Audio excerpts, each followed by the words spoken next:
Very good morning to all. और पिछली class में हम लोगों ने चैप्टर 14 सिंपल पास्ट टेंस पढ़ा था। ओके, और इस चैप्टर में जो एक्सरसाइज है वो एक्सरसाइज नंबर ए हम लोगों ने करा था। ओके, इसके एक्सरसाइज नंबर बी और सी और रह गए थे। तो आज हम लोग पहले एक्सरसाइज बी और सी जो कि पेज नंबर 47 पे है ना, और उसको करेंगे और फिर जो है नेक्स्ट चैप्टर पढ़ेंगे। तो एक्सरसाइज बी में आपका जो है फिल इन द ब्लैंक्स है, जिसमें fill in the blanks with the simple past tense from the verbs in brackets.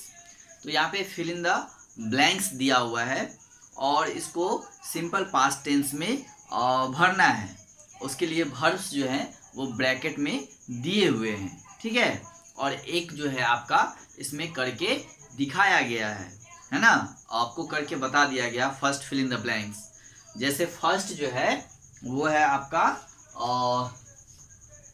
B का first I fill in the blanks है, और वर्ब है आपका be, B E B.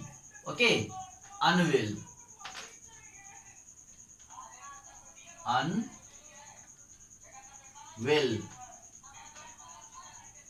Last week. Okay, अब देखिए B का पास्ट फॉर्म कौन कौन सा होता है, तो वाज और वेयर, ठीक है। इसका प्रेजेंट इज एम आर होता है, लेकिन हमें यहाँ क्या भरना है, पास्ट टेंस में सेंटेंस को बनाना है, पास्ट टेंस में करना है, ठीक है। तो आई का क्या, बी का क्या हो जाएगा, यहाँ वॉज हो जाएगा, I was unwell last week. Okay, अब देखिए सेकेंड सेंटेंस जो है वो आपको नंबर 2 जो है वो है we fill in the blanks, verb जो है आपका ब्रैकेट में दिया हुआ है ATTEND, attend a concert last Sunday, last Sunday, right. अब देखिए यहाँ पे वर्ब दिया हुआ है अटेंड। अब इस वर्ब को हम लोगों को पास्ट टेंस में कन्वर्ट करना है। तो वर्ब को हम लोग पास्ट टेंस में कैसे कन्वर्ट करते हैं, तो इससे पहले हम लोगों ने पढ़ा हुआ है ना, और regular verb and irregular verb. उसमें आपको बताया गया था कि किसी भी वर्ब को पास्ट टेंस में ले जाने के लिए हम लोग क्या करते हैं, है ना, जो कि चैप्टर 10 में दिया हुआ है। तो पास्ट टेंस में ले जाने के लिए हम लोग कुछ वर्ब्स ऐसे होते हैं जिसमें डी और ईडी ऐड करते हैं। ओके, और कुछ वर्ब ऐसे भी होते हैं जहाँ पे जिसके लास्ट में वाई होते हैं, तो वाई की जगह पे हम लोग आई और उसके बाद फिर ईडी जोड़ते हैं, है ना। तो इस तरह से हम लोगों ने पढ़ा था कि वर्ब को पास्ट टेंस में कैसे कन्वर्ट करते हैं। तो वही रूल्स यहाँ पे लगाना है।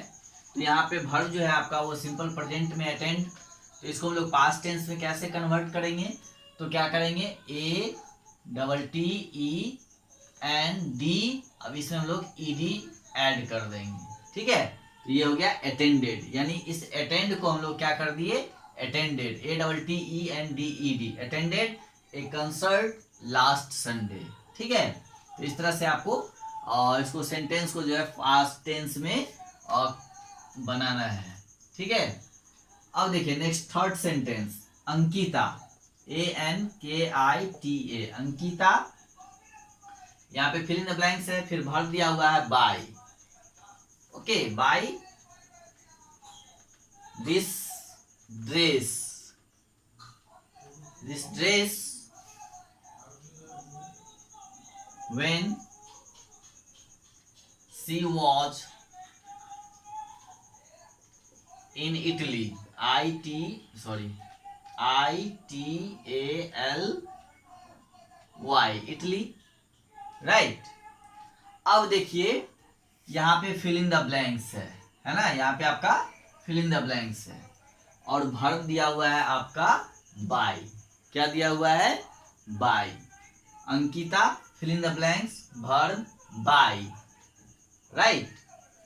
अब इस वर्ब को जो बाय दिया हुआ है इसको पास्ट टेंस में कन्वर्ट करना है। तो अभी तो हमने बताया था आपको कि हम लोग वर्ब में डी या ईडी या फिर आईईडी लगाते हैं तो पास्ट टेंस में कन्वर्ट होता है। लेकिन कुछ वर्ब्स ऐसे भी होते हैं जिसमें कोई रूल्स फॉलो ही नहीं करता है, वो कोई रूल्स को फॉलो नहीं करता है, उसके पास्ट फॉर्म बिल्कुल अलग ही होते हैं, राइट। उसके पास्ट फॉर्म बिल्कुल क्या होते हैं? अलग होते हैं। तो इसमें हम लोग क्या करेंगे? बाई के जगह पे इसका बाई का होता है बाउट, BOUGHT, बाउट। तो ये बाई को हम लोग क्या कर लेंगे? बाउट कर देंगे, right.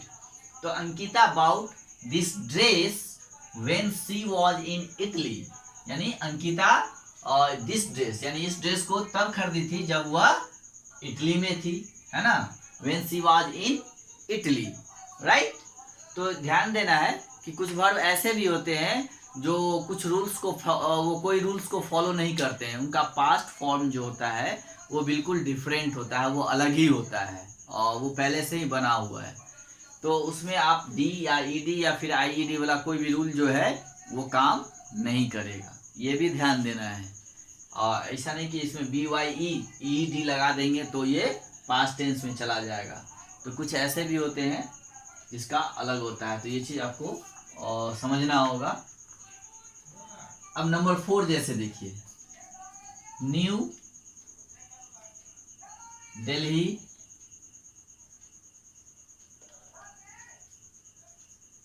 Fill in the blanks host, HOST, host. Host को ब्रैकेट में लीजिए, the 2010 Commonwealth game, COMMON Commonwealth games, GAMES games, है ना। अब ये होस्ट है तो यहाँ पे हम लोग ईडी वाला रूल फॉलो करेंगे, HOSTED, होस्टेड। ओके, क्या हो जाएगा? New Delhi hosted the 2010 Commonwealth games, right. यानी कॉमनवेल्थ गेम को न्यू दिल्ली ने होस्ट किया था 2010 में। ओके, चलिए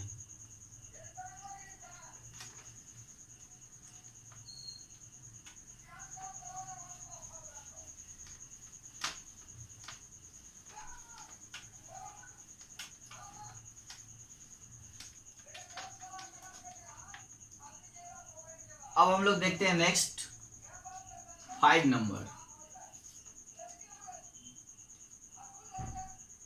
new Delhi, sorry, we waited, sorry पहले ही हम भर दिया हुआ था wait for 45 minutes for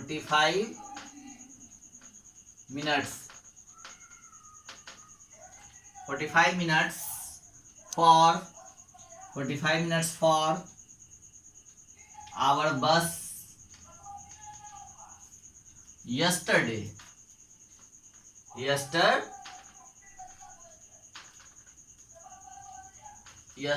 right। We waited for 45 minutes, wait भर दिया हुआ था यहाँ पे WAIT, वेट।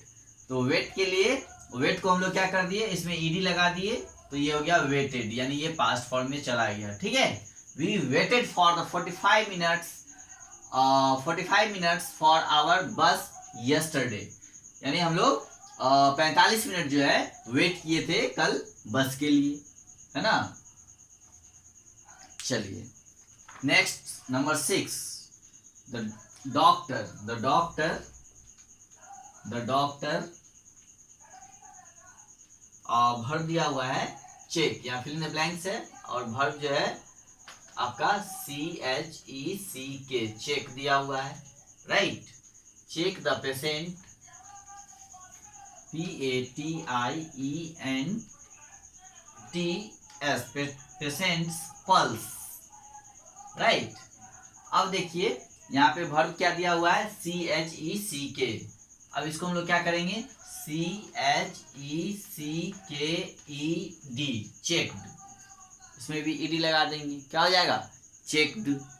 यानी the doctor checked the patients pulse, यानी डॉक्टर ने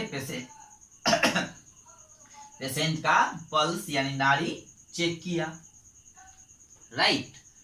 तो ये आपका बी हो गया कंप्लीट। चलिए अब हम लोग क्वेश्चन नंबर सी को देखते हैं, राइट।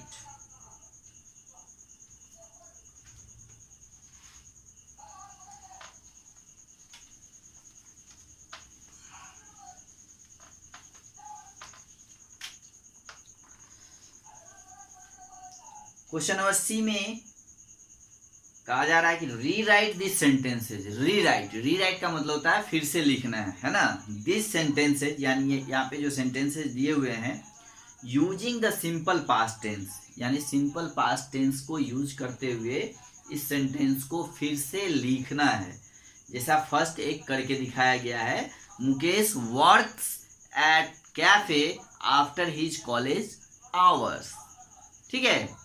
तो मुकेश वर्क्स एट कैफे, तो यहाँ पे वर्क्स क्या है, वर्ब है, तो यहाँ पे वर्ब को और जो प्रेजेंट में है उसको पास्ट में चेंज कर दिया गया, वर्कड कर दिया गया। तो मुकेश वर्कड एट ए cafe after his college hours, ठीक है। इसी तरह सेकेंड में अब हम लोग देखेंगे, सेकेंड में क्या दिया हुआ है,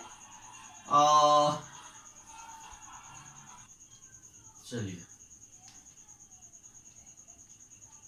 सेकेंड सेंटेंस जो है आपका वो Mrs Sharma, SHARMA, Mrs Sharma teaches us, TEACHES, teaches us English, ENGLISH, okay. Mrs Sharma teaches यहाँ पे क्या है, ये आपका वर्ब है। इसी को चेंज करने पे आपका सेंटेंस जो है वो सिंपल प्रेजेंट से जो है पास्ट में चला जाएगा। तो ये वर्ब है, हमको इसी पे फोकस करना है, ठीक है। तो इसको हम लोग कैसे लिखेंगे, मिसेज शर्मा। अब देखिए यहाँ पे टीचेज है, तो टीचेज का क्या हो जाएगा, मैंने अभी कुछ देर पहले बताया था आपको कि कुछ वर्ब ऐसे होते हैं जो रूल्स को फॉलो नहीं करते हैं, राइट। तो यहाँ पे टीचर्स का क्या होगा, taught, TAUGHT, taught us English, ENGLISH, English, right. Mrs Sharma taught us English. तो ये टीचर्स को हम लोग क्या कर दिए और टॉट में बदल दिए, है ना, पास्ट टेंस में। तो ये क्या हो गया आपका, ये पास्ट टेंस में चला गया। तो इसी तरह से आपको सेंटेंस नीचे लिखना है, जैसे नीचे वाला हमने लिखा है। थर्ड में क्या है, आप देखिए, Anjali, ANJALI, Anjali writes, WRITES, writes a letter, LETTER, letter to her grandmother, grandmother, GRAND, grandmother, right. अब इसको हम लोग कैसे लिखेंगे, यहाँ पे वर्ब क्या है, राइट्स, तो इसको हम लोग कैसे लिखेंगे, ANJALI, अंजलि राइट्स का हो जाएगा रोट, WROTE, राइट का क्या हो जाएगा, wrote, a letter to her grand mother,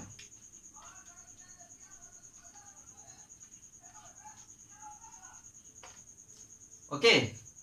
Anjali wrote a letter to her grandmother, right. चलिए अब नेक्स्ट देखिए,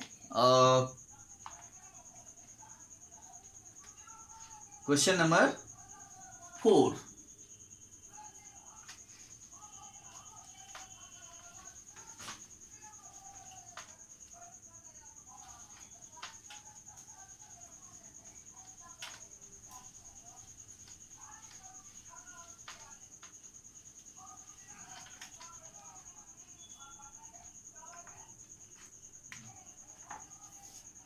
नंबर 4, प्रिया वर्क्स, PRIYA, प्रिया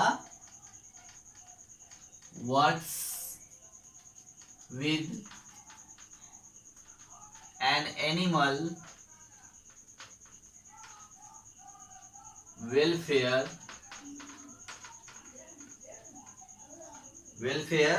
organization,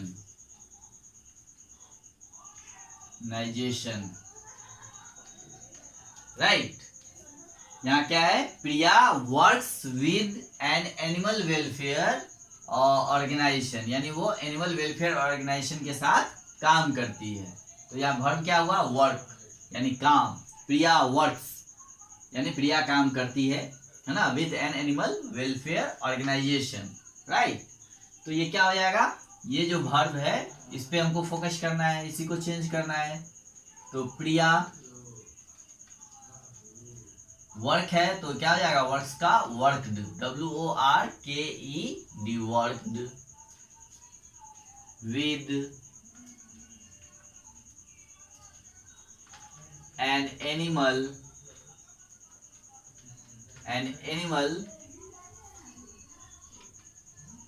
welfare organisation, right. Priya works से क्या हो गया, worked, right. Priya worked with an animal welfare organisation, right. अब next number 5 देखिए,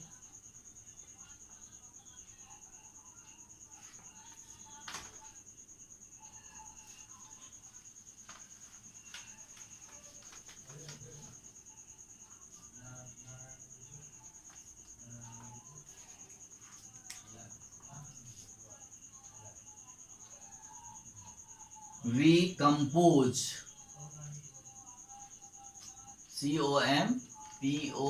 COMPOSE, compose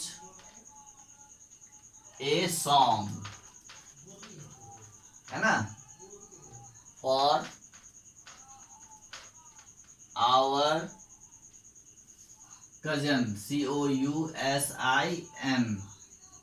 cousin's wedding, WEDDING, cousin's wedding, right.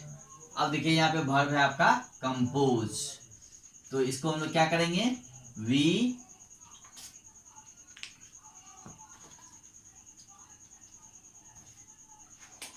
Composed, compose को क्या कर देंगे, COMPOSED,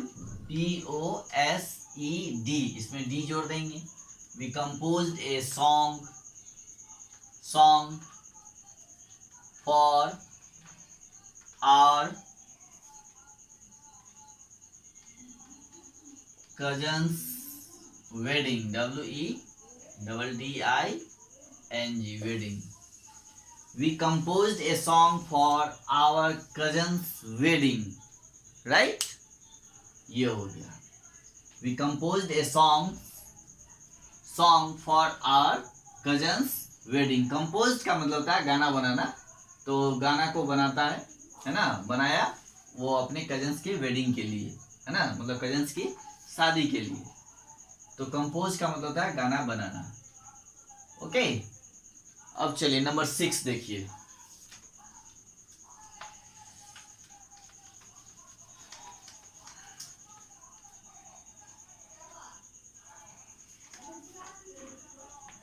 Anil parents praise him for winning the painting competition.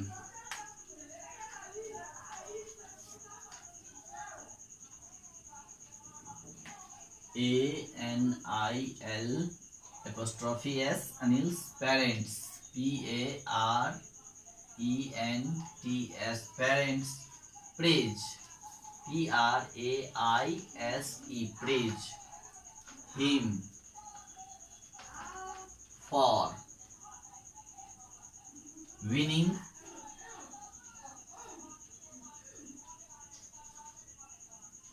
the painting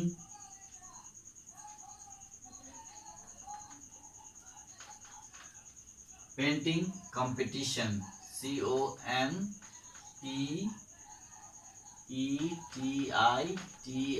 COMPETITION competition.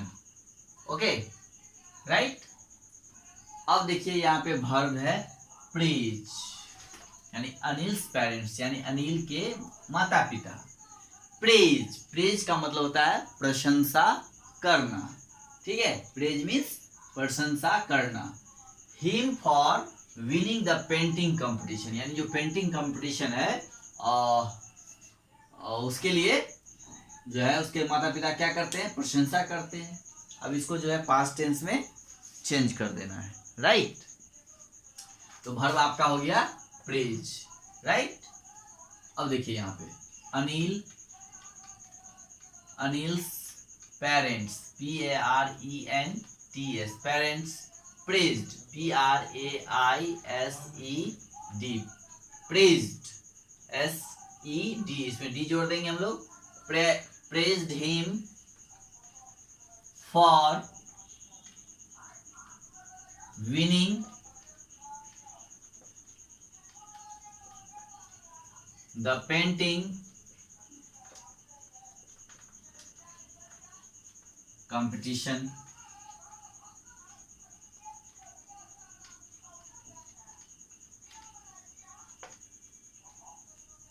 Right. तो ये आपका हो गया, यानी अनिल्स के माता पिता ने प्रशंसा की उसके जो विनिंग के लिए, जीत के लिए, जो पेंटिंग कंपटीशन जीत हुई थी उसके लिए उन्होंने प्रशंसा की है ना. अनिल पेरेंट्स प्रेज्ड हिम, यानी उसकी प्रशंसा की. किस लिए, तो for winning the painting competition, यानी विनिंग पेंटिंग कंपटीशन जीतने के लिए है ना, उसकी प्रशंसा की.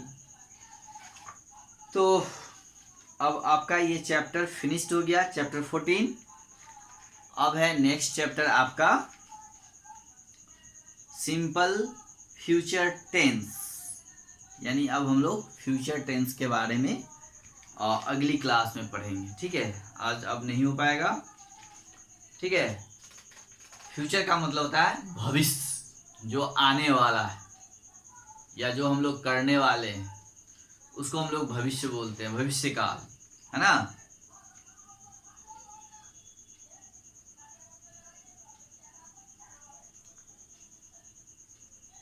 तो मतलब जो चीज अभी तक नहीं हुआ है, ना हो रहा है, जो अब होने वाला है कि नहीं, तो वो आपका फ्यूचर होता है. तो फ्यूचर टेंस को हम लोग अब नेक्स्ट क्लास में पढ़ेंगे. और फिलहाल अभी तक जो चैप्टर 14 तक आपका हो चुका है उसको आप लोग और रिवाइज करिए. ठीक है, और फिर हम लोग नेक्स्ट क्लास में, जो ग्रामर की क्लास में जो है और ये सिंपल फ्यूचर टेंस को करेंगे. चलिए, तो okay, have a good day.